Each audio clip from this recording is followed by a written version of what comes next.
के साथ और आप देख रहे हैं आर्या न्यूज। बुलेटिन की शुरुआत करते हैं इस वक्त की अहम खबरों के साथ। हरियाणा के महेंद्रगढ़ जिले में एक स्कूल बस पलटने से 7 बच्चों की दर्दनाक मौत हो गई। इस हादसे में कई स्कूली बच्चे घायल हुए हैं। महेंद्रगढ़ जिले के कनीना उपमंडल के उन्हाई गांव के पास मोड़ पर जीएलपीएस कनीना स्कूल की बस पलटने से यह हादसा हुआ। तो वहीं महेंद्रगढ़ बस हादसे पर शिक्षा राज्य मंत्री सीमा चित्रका ने कहा है कि दोषियों को नहीं बख्शा जाएगा। 7 घरों के चिराग बुझ गए हैं। ये बेहद दुखद घटना है। जो भी इसमें दोषी हैं सबके खिलाफ सख्त कार्रवाई की जाएगी। सरकारी छुट्टी के दिन स्कूल खोलना कानून का उल्लंघन है। स्कूल प्रशासन के खिलाफ भी कार्रवाई की जाएगी। बस को भी चेक किया जाएगा, कहीं स्कूल बस एक्सपायरी तो नहीं।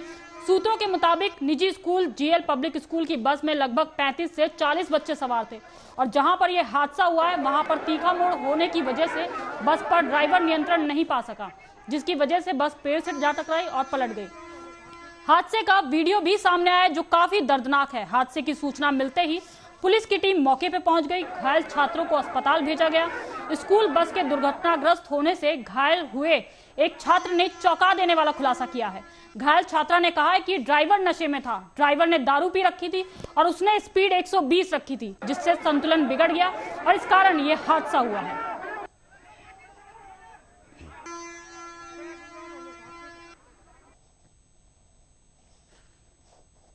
राहुल गांधी ने राजस्थान में जनता को संबोधित करते हुए बीजेपी सरकार पर ताबड़तोड़ हमला किया। उन्होंने कहा जनता को मोदी सरकार महंगी है और ये चुनाव लोकतंत्र और संविधान को बचाने वाला चुनाव है। सुनिए राहुल गांधी ने क्या कुछ कहा अपने संबोधन में। ये चुनाव संविधान को और लोकतंत्र को बचाने वाला चुनाव है। ये चुनाव 90% वालों का चुनाव है। पिछड़ों का, दलितों का, आदिवासियों का, गरीब जनरल कास्ट का। एक तरफ अदानी जी और हिंदुस्तान के बड़े बड़े अरबपति, नेशनल मीडिया, पूरा का पूरा धन उनके हाथ में। कांग्रेस पार्टी के बैंक अकाउंट बंद कर दिए। इलेक्टोरल बॉन्ड से दबाव डालकर, हफ्तेबाजी कर बीजेपी ने हिंदुस्तान के बड़े बड़े उद्योगपतियों से पैसा लिया है। ये चुनाव गरीब और 22-25 अरबपतियों के बीच में चुनाव है। कांग्रेस पार्टी को जिताइए। हमारे यहां जो कैंडिडेट हैं उनको भारी बहुमत से जिताइए।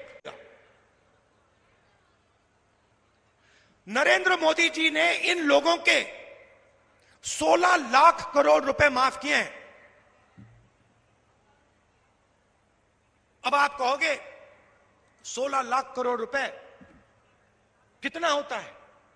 इतना बड़ा नंबर है, आपको और हमें पता ही नहीं लगता कितना बड़ा है। मैं बताता हूं आपको। नरेंद्र मोदी जी ने हिंदुस्तान के 25-30 सबसे अमीर लोगों का इतना कर्जा माफ किया जितना 24 साल मनरेगा में लगता है। समझिए बात, जितना 24 साल में मनरेगा में जाता है उतना पैसा नरेंद्र मोदी जी ने 15-20 लोगों का कर्जा माफ किया। देखिए पहली लाइन में 3, 6, 9 कितने लोग हैं पहली लाइन में? तकरीबन 20 लोग होंगे। पहली लाइन में 20 लोग हैं। हिंदुस्तान की हालत समझनी है तो मैं बताता हूं आपको। हिंदुस्तान के सबसे अमीर 22 लोगों के पास उतना ही धन है जितना 70 करोड़ लोगों के पास है। एक तरफ 70 करोड़ लोग, उसमें पिछड़े वर्ग के लोग, दलित, आदिवासी, गरीब जनरल कास्ट के लोग, और दूसरी तरफ 22 लोग। 70 करोड़ लोग क्या कह रहे हैं? 70 करोड़ में से किसान कह रहे हैं हमारे को एमएसपी दे दीजिए। युवा कह रहा है हमें रोजगार दे दीजिए।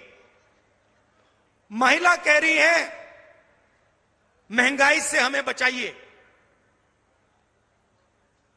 कोई सुनने वाला नहीं। देश में सबसे बड़ा मुद्दा कौन सा है? 90% लोग आपको कहेंगे पहले नंबर पे बेरोजगारी, दूसरे पे महंगाई। अगर आप गरीबी रेखा के नीचे हो, आपके बैंक अकाउंट में हर साल 1 लाख रुपया, 8,500 रुपया महीने का खटाखट खटाखट खटाखट खटाखट आता रहेगा।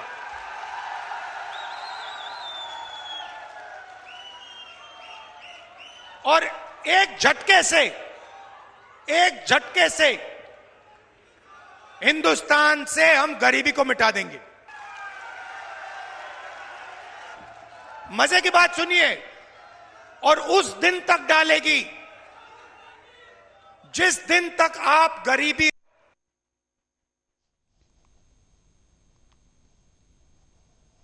समाजवादी पार्टी की सांसद डिंपल यादव ने बीजेपी पर हमला बोलते हुए कहा कि बीजेपी को क्षेत्रीय पार्टियों में केवल परिवारवाद नजर आ रहा है, उन्हें अपना परिवारवाद नजर नहीं आ रहा है।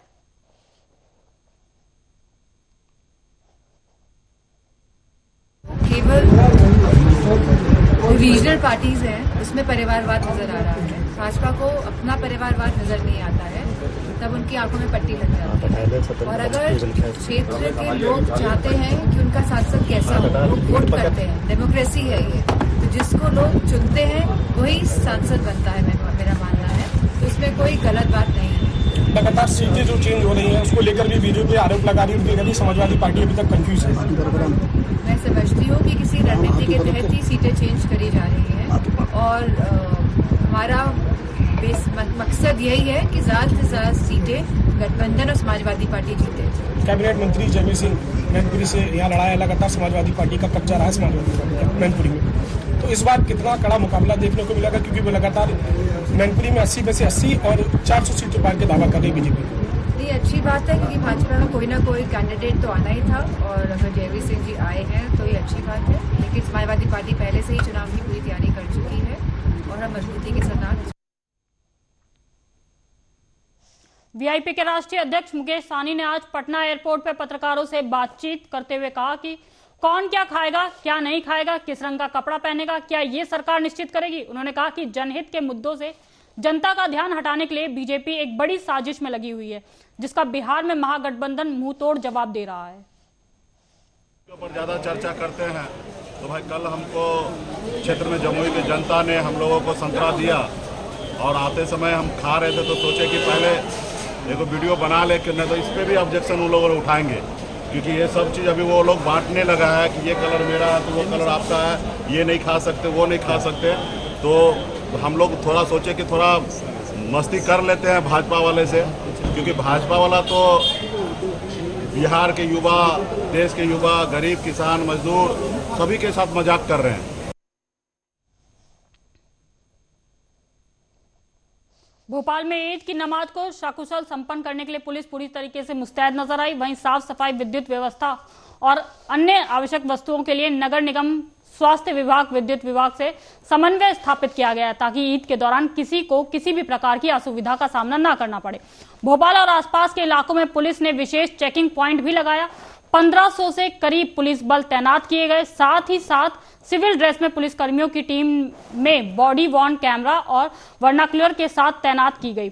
नमाज स्थलों के आसपास ड्रोन कैमरा से निगरानी रखी गई। इसके अलावा सुरक्षा व्यवस्था बनाए रखने के लिए खुद एडिशनल कमिश्नर अवधेश गोस्वामी दल बल के साथ मौजूद रहे। की बरकत की इज्जत वाली जिंदगी नसीब फरमाइए अल्लाह, हम सब भी जब तक दुनिया के अंदर रहें। थोड़े नीचे करो। बाकी शहर में कितना बल यहाँ लगाया गया था सुरक्षा के हिसाब से? नीचे कर लो सारंस। ईद नीचे कर लो। तैयारियों में लगभग 1500 के करीब फोर्स बाहर का सुन ही नहीं रहा हुआ था। सभी अधिकारी, वरिष्ठ अधिकारी भी सारी व्यवस्थाओं को राशिद भाई नीचे कर लो थोड़ी सी। देख रहे हैं, और सभी भोपाल में बड़े उत्साह से, उमंग से इस त्यौहार को मनाया जाता है। पूरा रमज़ान जो है वो इबादत के साथ लोगों ने बड़ी शांति के साथ निकाला है। आप सभी को, आपके माध्यम से सभी को ईद की बहुत बहुत मुबारक।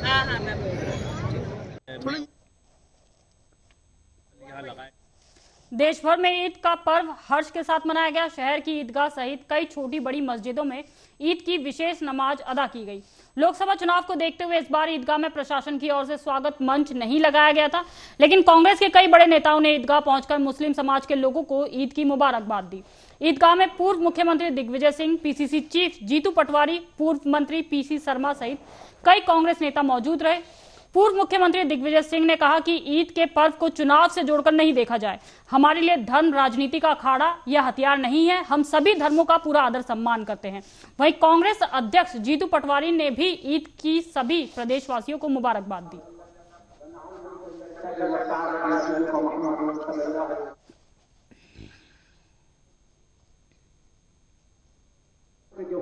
इंसानियत का और इस देश की मिट्टी से प्यार करके इस देश को विश्व में नंबर 1 ले जाने का पर्व, मोहब्बत का पर्व ईद मुबारक हो सबको। हमारे देश में इस तरीके का एक इंसानियत का रिश्ता है, प्राचीन भारत का एक इतिहास जो हर धर्म की एक भावना है, प्रकृति इंसानियत और मानवता की रक्षा हम सबको मिलकर करते हैं, और वो भी मोहब्बत से, प्रेम से, प्यार से। जैसा इस पर्व का जो मेन उद्देश्य होता है, ईद का जो मेन उद्देश्य होता है कि इंसानियत, भाईचारा और सबके जीवन में सुकून। मैं मानता हूँ ये अपने आप में बहुत बड़ा संदेश है और मैं खूब ईद की इस मुबारक इसको चुनाव से मत जोड़िए। ये कांग्रेस पार्टी सभी धर्मों का सम्मान करती है। हम यदि ईद मनाने आपके साथ यहाँ आते हैं तो ईसाइयों के घर क्रिसमस पे भी जाते ही उनको विश करते हैं। सिखों के भी जो जाते हैं गुरु नानक जयंती पे, और हिंदुओं के यहाँ भी हम लोग जब होली, दिवाली, डोल ग्यारस, सब हमारे हिंदू भाइयों के जो त्योहार होते हैं सब मिल जाते हैं। इसलिए हमारे लिए ये कोई धर्म जो है ये राजनीति का अखाड़ा या राजनीतिक हथियार नहीं। हम सभी धर्मों। ढिंडोरी जिले के बमहनी गांव में छत्तीसगढ़ के मुख्यमंत्री विष्णुदेव साय निर्धारित कार्यक्रम के अनुसार हेलीकॉप्टर से पहुंचे और जनसभा को संबोधित किया और भाजपा के पक्ष में वोट मांगा।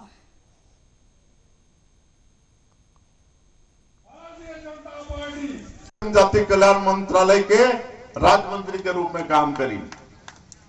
आज छत्तीसगढ़ में आदिवासी मुख्यमंत्री दे दिन ये सब भारतीय जनता पार्टी कर सकत है। आज हमार बैगा विशेष पिछड़ी अनुसूचित जनजाति में आते हैं, राष्ट्रपति के दत्तक पुत्र जो कहे जाते हैं। आज हमारे प्रधानमंत्री जी के नारा है सबका साथ, सबका विकास, सबका विश्वास और सबका प्रयास।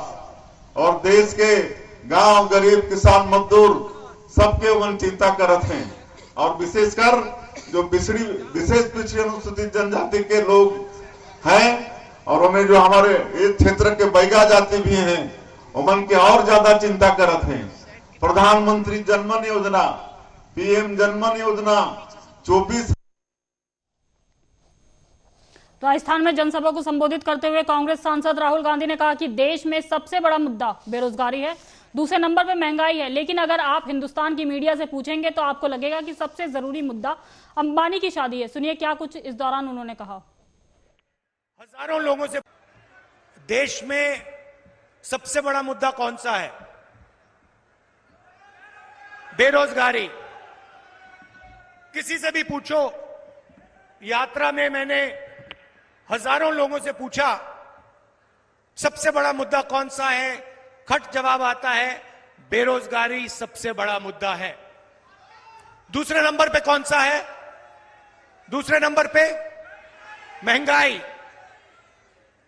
दूसरे नंबर पे 90% लोग आपको कहेंगे पहले नंबर पे बेरोजगारी, दूसरे पे महंगाई। अब आपने एक चीज नोट की होगी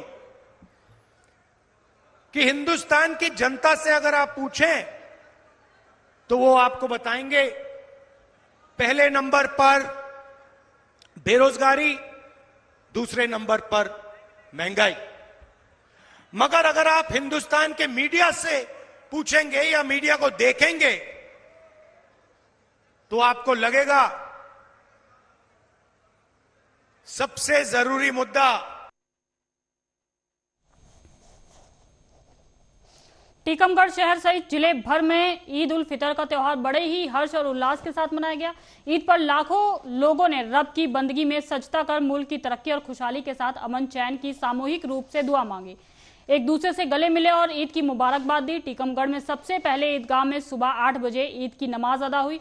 यहां मुफ्ती शाहजहां ने ईद की नमाज अदा कराई। इसके बाद शहर के अन्य मस्जिदों में ईद की नमाज हुई। ईद के दौरान शहर के तमाम मस्जिदों सहित ईदगाह और जामा मस्जिद पर पुलिस की चाक चौबंद इंतजाम किए गए।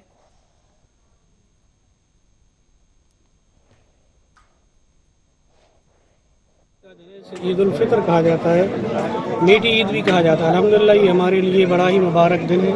अल्लाह तबारक तआला फरमाता है कि जब बंदे पूरे रमज़ान शरीफ की जो इबादत करते हैं, रोज़े रखते हैं, नमाज तरावी का एहतमाम करते हैं, तो उसके बदले में अल्लाह तबारक तआला इस मुबारक दिन में जो है उन सब लोगों को जो है इनाम इकरामात से नवाजता है।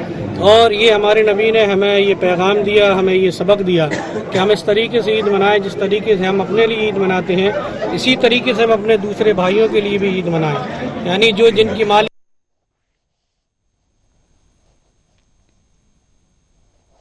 बीजेपी प्रवक्ता जयराम विप्लव ने 2024 के लोकसभा चुनाव और धर्म को अधर्म का युद्ध बताया है। जयराम ने राजद के नेताओं को खिसियानी बिल्ली कहते हुए लालू प्रसाद यादव पे जोरदार हमला बोला है। उन्होंने कहा जो हाल 2019 में इनका हुआ था वही हाल 2024 में भी होगा, जिसे देखकर तेजस्वी यादव को अपने स्कूल की मार्कशीट याद आ जाएगी। सामाजिक सद्भाव 2024 का चुनाव अच्छाई और बुराई की लड़ाई है, धर्म और अधर्म का युद्ध है, राम और रावण का युद्ध है। बिहार की जनता ने देखा है कैसे लालू के राज में बिहार का विकास, बिहार की कानून व्यवस्था और बिहार का सामाजिक सद्भाव जंगल राज की कैद में था। वैसे ही जैसे रावण की कैद में लक्ष्मी जी, कुबेर जी और संसार चलाने वाली हर अच्छी शक्तियां थी, बुरी शक्तियों का बोलवाला था, हर अच्छे काम में विघ्न डाला जाता था। वैसे ही जैसे लालू परिवार के कुशासन में बालू माफिया, शराब माफिया, जमीन माफिया, अपहरण, उद्योग चलाने वाले और भ्रष्टाचारी तत्वों का बोलवाला था। रावण की लंका जैसे जली थी, वैसे ही बिहार की जनता ने पूर्व कांग्रेस नेता और तेज तर्रार प्रवक्ता रोहन गुप्ता आज बीजेपी में शामिल हो गए। रोहन ने 22 मार्च को कांग्रेस पार्टी से नाराजगी जाहिर करते हुए इस्तीफा दे दिया था। रोहन ने पार्टी के संचार विभाग से जुड़े एक कांग्रेस नेता पर लगातार अपमान और चरित्र हनन का आरोप लगाते हुए कांग्रेस पार्टी से इस्तीफा दे दिया। चुनाव से पहले ये कांग्रेस के लिए एक बड़ा झटका माना जा रहा है। रोहन गुप्ता केंद्रीय मंत्री हरदीप सिंह पुरी और भाजपा के राष्ट्रीय महासचिव विनोद तावड़े की उपस्थिति में भाजपा में शामिल हुए। उन्होंने पिछले महीने अहमदाबाद पूर्व लोकसभा क्षेत्र से अपनी उम्मीदवारी वापस लेने के बाद कांग्रेस से इस्तीफा दिया था। मेरे सारे पत्रकार मित्र, यहाँ पे उपस्थित विनोद जी, हरदीप जी, हमारे साथी संजय जी और बाकी मेरे साथी मित्र, आज नवरात्रि के पावन अवसर पर तीसरे दिन भाजपा की सदस्यता ग्रहण कर रहा हूं। गौरवान्वित हूं और एक युवा होने के नाते जो मोदी जी का विजन 2047, नड्डा जी, अमित शाह जी और पूरा बीजेपी परिवार, जो विजन उनका जो सपना है देश के लिए, एक भारतीय नागरिक होने के नाते कहीं ना कहीं दिल में हुआ कि हमको भी इसमें अपना योगदान देना चाहिए और किसी भी प्रकार की अपेक्षा के बिना सिर्फ देश के लिए कुछ करने की भावना है दिल में। उस नाते आज यहाँ पे मैं ज्वाइन हुआ हूं और विश्वास दिलाता हूं हमेशा ईमानदारी से 15 साल तक जो भी जहां पे मैं था, जो काम मुझे दिया गया, दिल से काम किया, कहीं दिमाग नहीं लगाया। जो भी हुआ पास्ट में मैं नहीं जाना चाहूंगा। अब नई इनिंग आज शुरू कर रहा हूं पॉजिटिविटी से। जो भी काम दिया जाएगा देश की विजन के लिए, राष्ट्र निर्माण के लिए, वो काम मैं दिल से करूंगा। मेरे सारे सिक्किम विधानसभा चुनाव के लिए भाजपा ने आज अपना घोषणा पत्र जारी कर दिया है। सिक्किम की राजधानी गंगटोक में पार्टी अध्यक्ष जेपी नड्डा ने पार्टी का घोषणा पत्र जारी किया। इस दौरान जेपी नड्डा ने कहा कि प्रधानमंत्री उत्तर पूर्व के विकास के लिए लगातार काम कर रहे हैं। उनका विजन है कि देश के हर कोने से कनेक्टिविटी रहनी चाहिए। साथ ही कहा कि बीते 10 सालों में सिक्किम में आए बदलावों को आप खुद देख सकते हैं। मैनिफेस्टो में हमने पहला बात कही है कि we will safeguard the essence and the substance and the spirit of 371F। इसके लिए हम काम करेंगे। We will, in collaboration with this central government, we will establish an Indian institute of management of world class here in Sikkim. We will establish National Institute of Design for the development and for vocational in Sikkim। और उसी तरीके से यहाँ के युवाओं को potential देने के लिए और टूरिज्म को बढ़ावा देने के लिए इंस्टीट्यूट ऑफ होटल मैनेजमेंट को भी हम यहाँ स्थापित करेंगे। भारत सरकार की तरफ से हम एस्टैब्लिश करेंगे regional institute for medical sciences. बहरहाल अभी के इस बुलेटिन में बस इतना ही। देश दुनिया की तमाम खबरों के लिए देखते रहें आर्या न्यूज।